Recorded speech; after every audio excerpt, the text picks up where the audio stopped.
Hello guys, start करते हैं हमारी नेक्स्ट एक्सरसाइज 3.2। देखो उसमें क्या क्या बातें आती हैं। सबसे पहली बात जो आएगी, आपको ये पता होना चाहिए कि इवन क्या होता है और ओड क्या होता है। इवन होता है जिसकी लास्ट डिजिट 2 से डिविजिबल हो। ओके, जैसे 2, 5, 6 लास्ट डिजिट देख लो। ओके, वैसे तो पूरा नंबर 2 से डिविजिबल होना चाहिए, तो 2 से डिविजिबल होने के लिए क्या क्राइटेरिया होता है कि लास्ट डिजिट 2 से डिवाइड होनी चाहिए।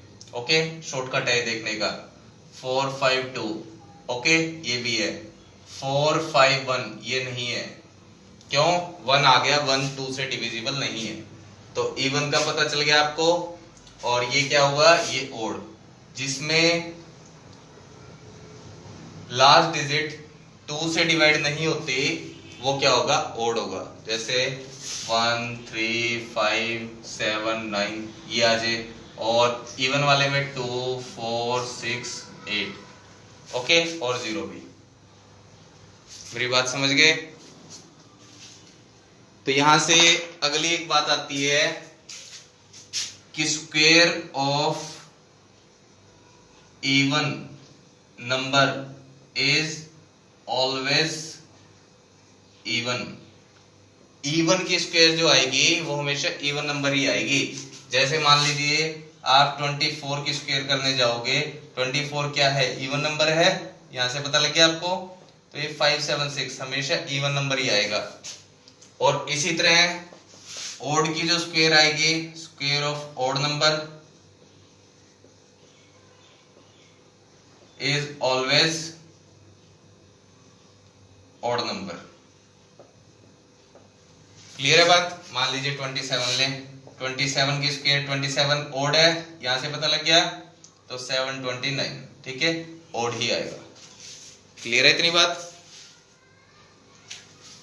चलते हैं अगली बात पे।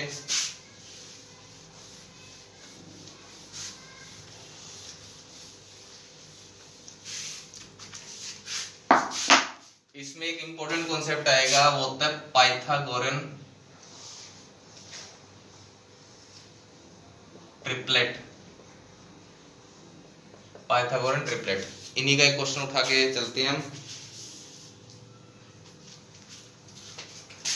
पाइथागोरन ट्रिपलेट क्या होता है? वैसे पाइथागोरस थ्योरम आपने 7th क्लास में पढ़ी है। ये होता है हाइपोटेन्यूज, ये परपेंडिकुलर और ये बेस। ठीक है जी। तो पाइथागोरन ट्रिपलेट में आपको 3 मेंबर चाहिए होते हैं। ठीक है, हमें पाइथागोरन ट्रिपलेट के का एक मेंबर दिया होगा और 2 मेंबर निकालने हैं।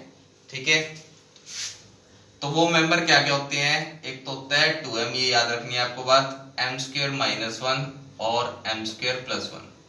ये बात आपको पक्की कर लेनी है बिल्कुल। 3 मेंबर क्या होते हैं? एक तो 2m, m² - 1, m² + 1। ठीक है जी। एक मेंबर वो देंगे हमेशा, हमारे क्वेश्चन में जो दे रखा है वो दे रखा है 10। ठीक है जी, 10 जो नंबर दे रखा है उससे अदर मेंबर निकालने हैं। कैसे निकाल लेंगे उसका तरीका समझा रहा हूं। 10 को इनमें से किसी एक के बराबर रख दो। ठीक है, अगर वो इवन नंबर है तो इसके इक्वल रखना है। ठीक है, वो धीरे धीरे आपको समझ आएगी बात। अगर वो इवन नंबर है तो 2m के इक्वल रख दो, तो 2m = 10। ठीक है बात, m = 10/2 यानी 5। तो m की वैल्यू कितनी आ गई? 5। एक मेंबर तो 10 है, अदर 2 मेंबर ये रहे, तो m² - 1 क्या आएगा? 5²। m की वैल्यू 5 निकाली ना हमने, 25 - 1 यानी 24। m² + 1, m² क्या था? 25 + 1 यानी 26। तो 3 मेंबर कौन कौन से हो गए? 10, 24 और 26। ये आपका आंसर है। ओके,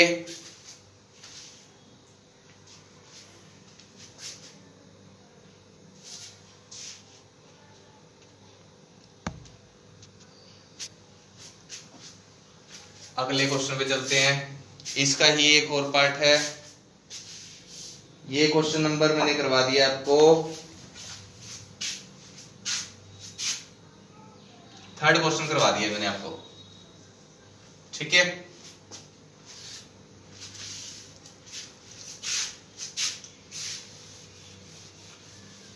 थर्ड का सेकंड पार्ट 14 दे रखा है, तो इवन नंबर है तो 2m इक्वल टू 14 रखा, m इक्वल टू क्या आ गया 7। अगला मेंबर क्या आएगा m स्क्वायर माइनस 1, यानी 7 square minus 1 49 minus 1 48। m square plus 1 क्या आएगा 7 स्क्वायर प्लस 1, 7 स्क्वायर 49 प्लस 1 50। तो तीन मेंबर कौन कौन से हुए 14, 48 और 50, ठीक है जी। ये थर्ड का सेकंड पार्ट है।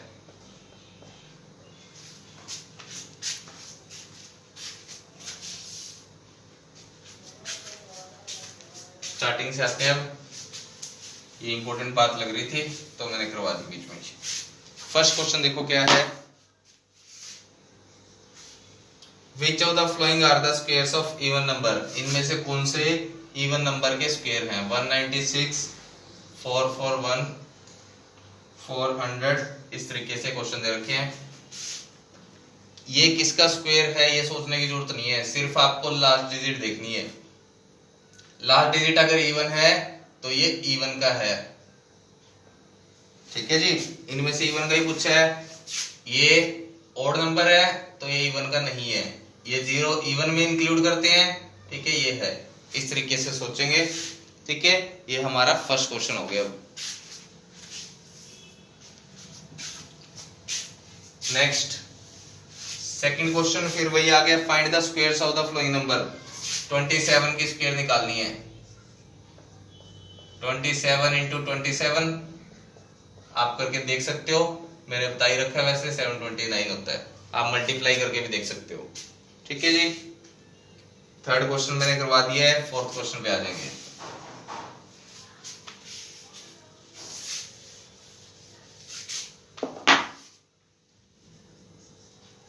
फोर्थ क्वेश्चन है, without adding find the sum of the flowing.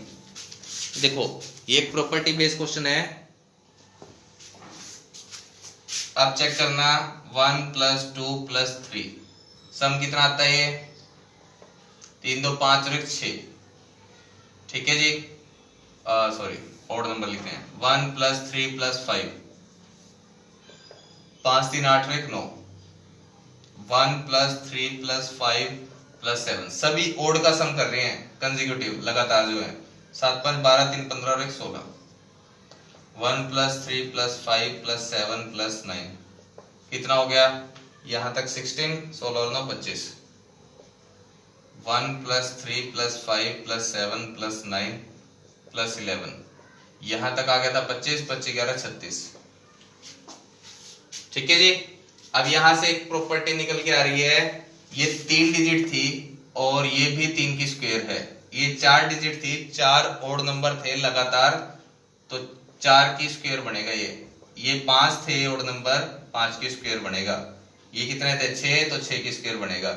अगर आपको डायरेक्ट ये बोल दिया कि इसका सम निकालो, आपको सम निकालने का तरीका क्या है, अगर वो ओड है, ठीक है जी, समझो बात को। अगर ये सभी ओड नंबर हैं तो उनकी गिनती कर लो, 1 2 3 4 5 6, तो वो 6 की स्क्वायर है, यानी कि 36 के बराबर आएगा। अगला जो क्वेश्चन है 1 plus 3 plus 5 plus 7 plus 9 plus 11 plus 13, अब इनका सम करना है। सम करने के लिए नहीं जाना है, देखिए ओड हैं, सभी ओड हैं, गिनती कर लो, 3 और 4 7, तो यानी कि 7 की स्क्वायर है 49 है। ये मेरी बात समझ गए, ठीक है। ये हमारा हो गया है फोर्थ क्वेश्चन। एक पार्ट पेंडिंग है इसका, वो खुद करोगे आप।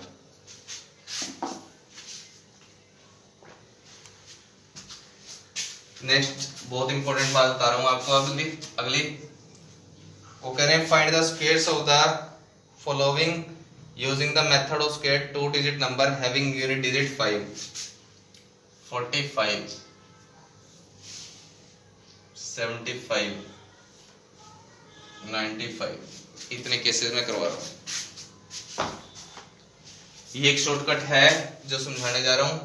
45 की स्क्वायर निकालनी है जिसके लास्ट डिजिट में 5 हो, सबके 5 है, उसका एक तरीका बता रहा हूं आपको, और 2 डिजिट का नंबर है, तो इसका आंसर आएगा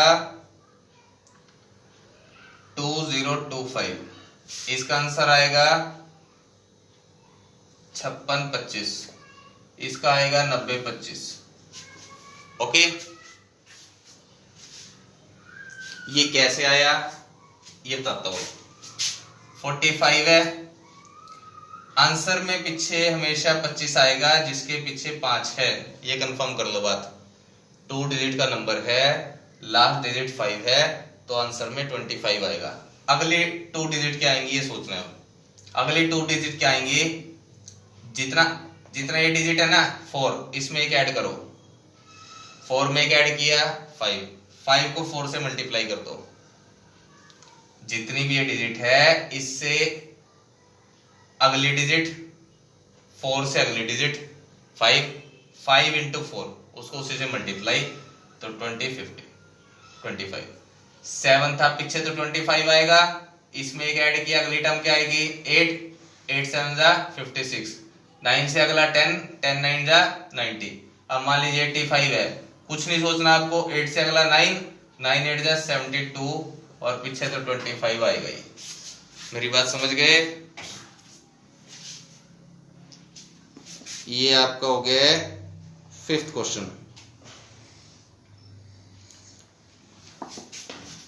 तो आज 5th क्वेश्चन तक आपको कर लेने हैं कंप्लीट। ठीक है जी, थैंक यू।